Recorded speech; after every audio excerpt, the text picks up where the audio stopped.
অলির গল্পের দুনিয়ায় আপনাদের স্বাগত। আজকে আপনারা শুনবেন উপেন্দ্র কিশোর রায়চৌধুরীর লেখা জাপানি দেবতা। জাপান দেশে কোজিকি বলে একখানা পুরনো পুঁথি আছে। তাতে লেখা আছে যে পৃথিবীটা যখন হয়েছিল সেটা তেলের মতো পাতলা ছিল আর ফেনার মতো সমুদ্রে ভেসে বেড়াতো। তখন নাকি মোটে 3টি দেবতা ছিলেন। এই 3টি মরে গেলে আর 2টি হলেন, তারা মরে গেলে আর 2টি হলেন, তারা মরে গেলে আর 2টি, তারা মরে গেলে আবার 10টি দেবতা হলেন। এই 10টি দেবতার একজন ছিলেন ইজানাগি, তার স্ত্রীর নাম ছিল ইজানামি। অন্য দেবতারা এদের দুজনের হাতে একটা শুল দিয়ে বললেন, তোমরা এই তেলের মতন জিনিসটা থেকে পৃথিবী তৈরি করো। ইজানাগি আর ইজানামি বললেন আচ্ছা বলে তারা সেই শুল দিয়ে সমুদ্রটাকে ঘাঁটতে লাগলেন। তারপর যখন শুল তুললেন তখন তার মুখ বেয়ে যে জল পড়েছিল তাই থেকে একটা দ্বীপ হলো। তার নাম অনুগোড়ো। এই অনুগোড়ো দ্বীপে একটি সুন্দর বাড়ি তৈরি করে তার ভিতরে ইজানাগি আর ইজানামি বাস করতে লাগলেন। সেইখান থেকেই তারা জাপান দেশটাকে গড়েছিলেন। এই দেশকে আমরা বলি জাপান, কিন্তু সে দেশের লোকেরা বলে নিপ্পন বা দাই নিপ্পন। ইজানাগি আর ইজানামির অনেক ছেলে মেয়ে, তার মধ্যে আগুন দেবতা একজন। এই দেবতা জন্মের সময় ইজানামি মরে গেলেন। তখন মনের দুঃখে ইজানাগি চোখের জল ফেলতে লাগলেন, আর সেই চোখের জল থেকে কান্নাপরির জন্ম হলো। কাঁদতে কাঁদতে শেষে ইজানাগির রাগ হলো। তখন তিনি তলোয়ার দিয়ে আগুন দেবতার মাথা কেটে ফেললেন। তাতে সেই কাটা দেবতার শরীর আর রক্ত হতে 16টা দেবতা উঠে দাঁড়ালো। কিন্তু ইজানাগির মনের দুঃখ তাতেও ঘুচল না। শেষে তিনি ইজানামিকে খুঁজতে খুঁজতে গিয়ে পাতালে উপস্থিত হলেন, সেই যেখানে মৃত্যুর পরে সকলকেই যেতে হয়। পাতালের ভিতর মস্ত পুরী আছে। সেই পুরীর দরজার কাছে গিয়ে ইজানামির সঙ্গে তার দেখা হলো।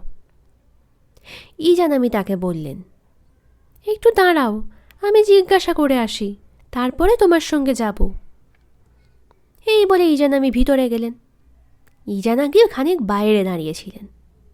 শেষে ইজানামির দেরি দেখে তিনিও ভিতরে গেলেন। ভিতরে যেতেই এমনি ভয়ানক গন্ধ এসে তার নাকে লাগলো যে কি বলবো। এমন ভয়ঙ্কর নোংরা জায়গার কথা কেউ ভাবতেও পারে না। আর সেখানে থেকে থেকে ইজানামিও এমন নোংরা হয়ে গিয়েছেন যে তার কাছে যাওয়ার সাধ্য নাই। এসব দেখে ইজানাগি নাকে হাত দিয়ে সেখান থেকে ছুটে পালালেন। পেয়াদাগুলো তাকে পালাতে দেখে ধরধর বলে তাড়া করেছিল, কিন্তু ধরতে পারেনি। কি বিষম গন্ধই সে জায়গায় ছিল। দেশে ফিরেও ইজানাগির গা থেকে সে গন্ধ গেল না। গন্ধে অস্থির হয়ে তিনি নদীতে স্নান করতে গেলেন। সেই সময় তার কাপড় আর গা থেকে অনেকগুলি দেবতা বেরিয়েছিলেন। এদের মধ্যে একটি মেয়ে ইজানাগির বাম চোখ দিয়ে বেরিয়েছিলেন। সেটি এমন সুন্দর যা তেমন আর কেউ দেখেনি। সেই মেয়েটির নাম গগন আলো, তিনি সূর্যের দেবতা। ইজানাগির ডান চোখ দিয়ে আরেকটি দেবতা বেরিয়েছিলেন, সেটির নাম তেজবীর। তখন ইজানাগি তার নিজের গলার হার গগন আলোর গলায় পরিয়ে দিয়ে বললেন, তুমি হলে স্বর্গের রানী। চন্দ্রপতিকে তিনি বললেন, তুমি হবে রাত্রির রাজা। আর তেজবীরকে বললেন, তুমি হবে সমুদ্রের রাজা। তখন গগন আলো গিয়ে স্বর্গের রানী হলেন, চন্দ্রপতি গিয়ে রাত্রির রাজা হলেন। কিন্তু তেজবীর সেইখানে বসেই কাঁদতে লাগলেন। দিন নাই রাত নাই, কেবলই গালে হাত দিয়ে কান্না। তার দাড়ি লম্বা হয়ে ভুঁড়িতে গিয়ে ঠেকল, তবুও তার কান্না থামল না। ইজানাগি বললেন, আরে তোর হলো কি? রাজ্য দিলাম, রাজ্যে গেলি না, খালি যে কাঁদছিস। তেজবীর বললে, আমি রাজ্য যাই না, আমি সেই পাতালে আমার মার কাছে যাব। ইজানাগি রেগে গিয়ে বললেন, তবে যা বেটা, তুই এখান থেকে দূর হ, বলে তিনি তাকে তাড়িয়ে দিলেন। তখন তেজবীর স্বর্গে গিয়ে গগন আলোর কাছে উপস্থিত হলেন। গগন আলো জানতেন তার মন ভালো নেই, কাজেই তিনি তাকে দেখে ভাবলেন না জানি কেন এসেছে। তেজবীর বললে, বাবা তাড়িয়ে দিয়েছেন, তাই মার কাছে চলেছি। যাবার আগে তোমাকে দেখতে এলাম। গগন আলো বললে, তাই যদি হয় তবে তোমার তলোয়ারখানা দাও তো। তেজবীরের কাছ থেকে তলোয়ার নিয়ে গগন আলো সেটাকে চিবিয়ে গুঁড়ো করে ফেললেন। সেই গুঁড়ো থেকে 3টে দেবতা জন্মালো। তখন তেজবীর বললেন, আচ্ছা, এখন তোমার গহনাগুলি দাও তো। গহনা নিয়ে তিনি চিবিয়ে গুঁড়ো করে ফেললেন, আর সেই গুঁড়ো থেকে 5টি দেবতা হলো। এখন এই যে সব দেবতা হলো, এরা কারা? গগন আলো বললেন, তোমার তলোয়ার থেকে যারা হয়েছে তারা তোমার, আর আমার গহনা থেকে যারা হয়েছে তারা আমার। কথাটা তো বেশ ভালোই হয়েছিল, কিন্তু হলে কি হয়? গগন আলোর গহনা থেকেই যে বেশি দেবতা হয়েছিল, কাজেই সে কথা তেজবীরের পছন্দ হলো না। তাতে তিনি বিষম চটে গিয়ে গগন আলোর ক্ষেত মারিয়ে, খাল বুজিয়ে, বাগান ভেঙে বিষম দৌরাত্ম্য আরম্ভ করলেন। পর্বতের গুহার ভিতরে নিজের ঘরে বসে সখীদের নিয়ে গগন আলো কাপড় বুনছিল। সেই ঘরের ছাদ ভেঙে তেজবীর ভিতরে ছাল ছাড়ানো মরা ঘোড়া ফেলে দিল। কাজেই তখন আর গগন আলো কী করেন? তিনি তেজবীরের ভয়ে গুহার দরজা বন্ধ করে দিলেন। এখন তিনিই হলেন সূর্যের দেবতা, আলোর মালিক। সেই আলোর মালিক যখন গুহায় লুকোতে গেলেন, তখন কাজেই জগৎ সংসার অন্ধকার হয়ে গেল। সকলে বললে, সর্বনাশ, এখন উপায়? তখন তারা করল কি? তারা সবাই মিলে অনেক যুক্তি করে একখানা চমৎকার আরশি তৈরি করল, আর যার পর নাই সুন্দর একছড়া মণির মালা গড়ালো, আরও কত কি জিনিস। তারা হেসে গেয়ে নেচে লাফিয়ে চেঁচিয়ে মোরগ ডাকিয়ে কি যে একটা শোরগোল জুড়ে দিল, তা না শুনলে বোঝা যায় না। গুহার ভিতর থেকে সেই গোলমাল শুনে গগন আলো ভাবলেন, না জানি কি হয়েছে। তিনি আস্তে আস্তে গুহার দরজা একটু ফাঁক করে জিজ্ঞাসা করলেন, আরে তোরা কিসের এত গোলমাল করছিস? তারা বললে, গোলমাল করব না, দেখো এসে তোমার চেয়েও কত সুন্দর একটি মেয়ে পেয়েছি। বলেই সেই আরশিখানা এনে তার সামনে ধরল। সেই আরশির ভিতর নিজের সুন্দর মুখখানি দেখে আর সূর্যের দেবতা লুকিয়ে থাকতে পারলেন না। তিনি তক্ষুনি ছুটে বেরিয়ে এলেন, আর অমনি সকলে গিয়ে তাড়াতাড়ি দরজা বন্ধ করে হুড়কো এঁটে দিল। তখন আবার সূর্য উঠল, আবার আলো হলো, আবার সংসারে সুখ এলো। তারপর সবাই মিলে সেই দুষ্ট তেজবীরকে দূর করে তাড়িয়ে দিল।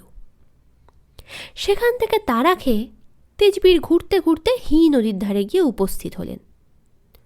সেখানে 2টি বুড়ো বুড়ি একটি ছোট্ট মেয়েকে নিয়ে বসে কাঁদছিল। তাদের দেখে তিনি জিজ্ঞাসা করলেন, তোমরা কাঁদছো কেন? কি হয়েছে? বুড়োটি বলল, বাবা আমার দুঃখের কথা শুনে কি করবে? আমার 8টি মেয়ে ছিল, তার 7টি অজগরে খেয়েছে, এই একটি আছে, সে বড় ভয়ঙ্কর অজগর। তার 8টি মাতা, বছরে একবার করে আসে আর আমার একটি মেয়েকে খেয়ে যায়। আবার তার আসবার সময় হয়েছে, এবার এটিকেও খাবে, তাই আমরা কাঁদছি। তেজবীর বললেন, এই কথা? আচ্ছা, তোমাদের কোনো চিন্তা নেই, আমি যা বলছি তাই করো। 8 জ্বালা খুব কড়া রকমের সাকি অর্থাৎ জাপানি মদ তৈরি করতো, করে ওই জায়গায় রেখে দাও, তারপর দেখো কি হয়। বুড়ো সেই দিনই 8 জ্বালা সাকি তৈরি করে তেজবীরের কথা মতো সাজিয়ে রেখে দিল। সাকির গন্ধে চারিদিক ভুর ভুর করতে লাগলো। ঠিক সেই সময় অজগর গড়াতে গড়াতে আর ফোঁস ফোঁস করতে করতে এসে উপস্থিত হয়েছে, আর সকলের আগে সেই সাকির গন্ধ গিয়েছে তার নাকে। আর কিসে বেটা তার লোভ সামলাতে পারে? সে অমনি 8 জ্বালায় 8 মাথা ঢুকিয়ে দিয়ে সাকি খেতে লাগলো। খেতে খেতে তার চোখ বুজে এলো, মাথা ঢুলে পড়ল, তবু হুঁশ নাই, সে চোঁ চোঁ করে খাচ্ছে। শেষে ঘুমে অচেতন হয়ে একেবারে মাটিতে গড়াগড়ি খেতে লাগলো। তা দেখে তেজবীর বলল, আর কি, এই বেলা? বলেই তিনি তার তলোয়ার নিয়ে এসে সেটাকে টুকরো টুকরো করে কেটে ফেললেন। তখন তেজবীর খুঁজে দেখলেন সেই লেজের ভিতরে আশ্চর্য রকমের একখানা তলোয়ার রয়েছে। তিনি তখন সেই তলোয়ারখানা বার করে নিলেন। তখন তো সকলেরই খুব সুখ হলো। তারপর বুড়োর মেয়েকে বিয়ে করে সেই দেশে সুন্দর বাড়ি তৈরি করে দুজনে বাস করতে লাগলো। আর সেই বাড়িতে যার পর নাই আদর যত্নে থেকে বুড়ো বুড়িরও শেষকাল খুব আরামেই কাটল। এদিকে গগন আলোর যে নাতি, তার 3 ছেলে, দীপ্তানল, ক্ষিপ্তানল আর তৃপ্তানল।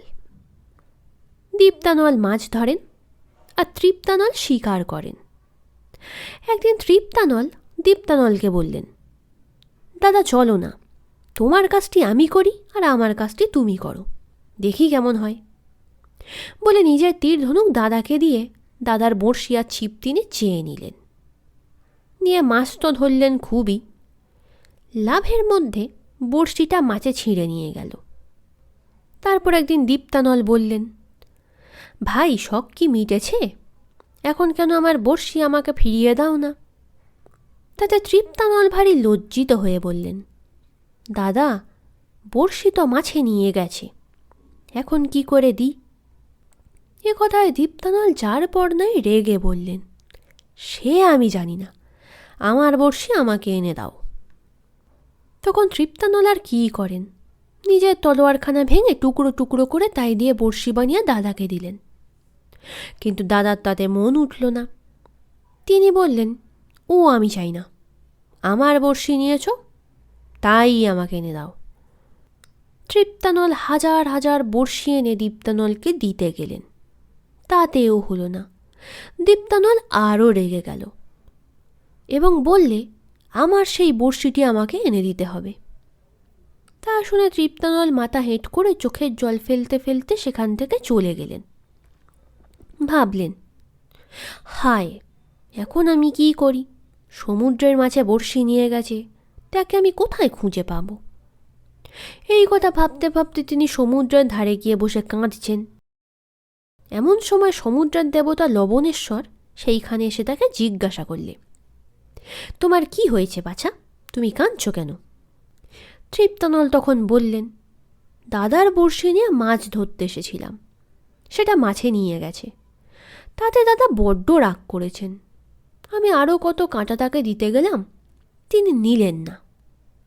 লবণেশ্বর তক্ষণি একখানা নৌকা তৈরি করে তৃপ্তানলকে তাতে বসিয়ে দিলেন, দিয়ে বললেন, একটা বাড়ি দেখতে পাবে, সেইখানে সমুদ্রের রাজা সিন্ধুপতি থাকেন। সেই বাড়ির পাশে বাগানের ভিতরে কুয়োর ধারে একটা গাছ আছে, তার আগায় উঠে তুমি বসে থাকবে। সে বাগানে রাজার মেয়ে বেড়াতে আসে, সে তোমাকে তোমার বড়শির কথা বলে দেবে। এ কথায় তৃপ্তানল সেই নৌকা বেয়ে সেই রাজার বাড়িতে গিয়ে সেই গাছে উঠে বসে রইলেন। খানিক বাদে রাজার মেয়ের দাসীরা কলসি হাতে করে সেই কুয়ো থেকে জল নিতে এলো। এসে তারা দেখল যে গাছের উপরে কেমন সুন্দর একটা রাজপুত্র বসে আছে। তৃপ্তানল তাদের বললে, হ্যাঁ গা, তোমরা দয়া করে আমাকে একটু জল খেতে দেবে? দাসীরা অমনি সোনার গেলাসে তাকে জল খেতে দিলে। ফেরত দেবার সময় নিজের গলা থেকে মণি খুলে তার ভিতর ফেলে দিলেন। দাসীরা তা দেখতে পায়নি। তারা সেই মণিশুদ্ধ গেলাস নিয়ে রাজার মেয়ের ঘরে রেখে দিয়েছে। তারপর রাজার মেয়ে জল খাবার জন্য গেলাস খুঁজতে এসে বললেন, এ কি, গেলাসের ভিতর মণি এলো কোত্থেকে রে? তা তো আমরা জানি না, কুয়োর ধারে একটা রাজপুত্রকে জল খেতে দিয়েছিলাম, মণি হয়তো তারই হবে। রাজার মেয়ে তক্ষুনি ছুটে গিয়ে তার বাবাকে সব কথা বললেন।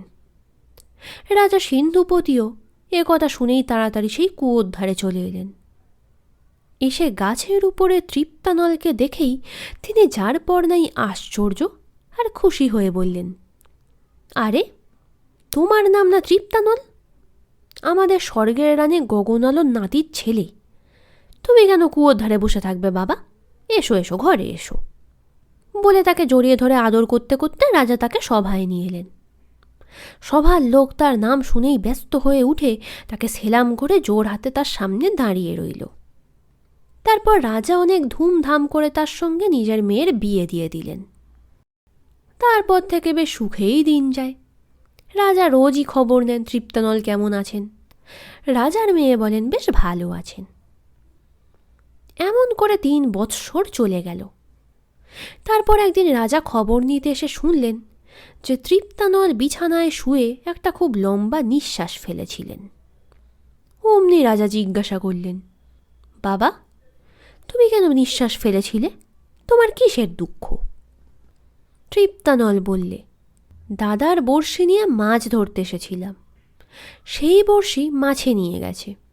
এতে দাদার বড্ড রাগ হয়েছে, আর বলেছেন যে সেই বড়শি তাকে ফিরিয়ে না দিলে কিছুতেই হবে না। শুনে রাজা বললে, আচ্ছা এই কথা, ডাক তোরে সকল মাছকে। রাজার হুকুমে পৃথিবীর যত মাছ ছিল সবাই কাতারে কাতারে এসে তার কাছে হাজির হলো। আর রাজা তাদের সকলকে জিজ্ঞাসা করলেন, বলো তো, তোমাদের কার গলায় সেই বড়শি আটকে ছিল? তারা সকলে বললে, তাই মাছের গলায় সেই বড়শি আটকে ছিল, আজও তার খোঁজা লাগে। তখন রাজামশাই তাকে বললেন, হাঁ কর বেটা, দেখি তো তোর গলায় কি আছে। এই কথায় তাই যেই তার 2 হাত চওড়া হাঁটি করেছে, অমনি দেখা গেল যে ঠিক সেই বড়শিটি তার গলায় বিঁধে রয়েছে। অমনি চিমটা দিয়ে সেটাকে বার করে আনা হলো। তখন তো আর তৃপ্তানলের আনন্দের সীমা রইল না। রাজামশাই তার হাতে সেই বড়শিটি দিয়ে আরও 2টি মানিক তাকে দিলেন। তার একটির নাম জোয়ার মানিক, তাকে ছুঁড়ে মারলে সেই সমুদ্র ছুটে এসে শত্রুকে ডুবিয়ে দেয়। আরেকটির নাম ভাঁটা মানিক, তাকে ছুঁড়ে মারলে সেই সমুদ্র ফিরে চলে যায়। তারপর কুমিরের রাজাকে ডেকে সিন্ধুপতি বললেন, তুমি তৃপ্তানলকে তার দেশে পৌঁছিয়ে দিয়ে এসো, দেখো যেন তার কোনো ক্ষতি না হয়। সেই পাহাড়ের মতো কুমির তৃপ্তানলকে পিঠে করে তার দেশে পৌঁছে দিয়ে এলো। তারপর দীপ্তানলকে তার বড়শি ফিরিয়ে দিতে আর বেশিক্ষণ লাগলো না। কিন্তু দীপ্তানল কোথায় তার বড়শি পেয়ে খুশি হবেন? না, তিনি আরও রেগে গেলেন আর তলোয়ার নিয়ে তৃপ্তানলকে কাটতে গেলেন। তখন তৃপ্তানল আর কি করেন, তাড়াতাড়ি সেই জোয়ার মানিককে ছুঁড়ে মারলেন। মারতেই তো সমুদ্রের জল পাহাড়ের মতো উঁচু হয়ে এসে দীপ্তানলকে ভাসিয়ে নিয়ে চলল। তখন আর তিনি যাবেন কোথায়? ঢক ঢক করে জল খেতে খেতে চেঁচিয়ে বলতে লাগলেন, রক্ষে করো ভাই, আমার ঘাট হয়েছে, আমি আর অমন করব না। সে কথায় তৃপ্তানল ভাঁটা মানিক ছুঁড়ে জল সরিয়ে তাকে বাঁচালেন। তারপর থেকে দীপ্তানল ভালো মানুষ হয়ে গেলেন আর ছোট ভাইকেই সব রাজ্য ছেড়ে দিলেন। গল্পটি ভালো লেগে থাকলে ভিডিওটিতে একটি লাইক করতে ভুলবেন না এবং বাংলা সাহিত্যের আরও গল্প শোনার জন্য চ্যানেলটি সাবস্ক্রাইব করে দেবেন।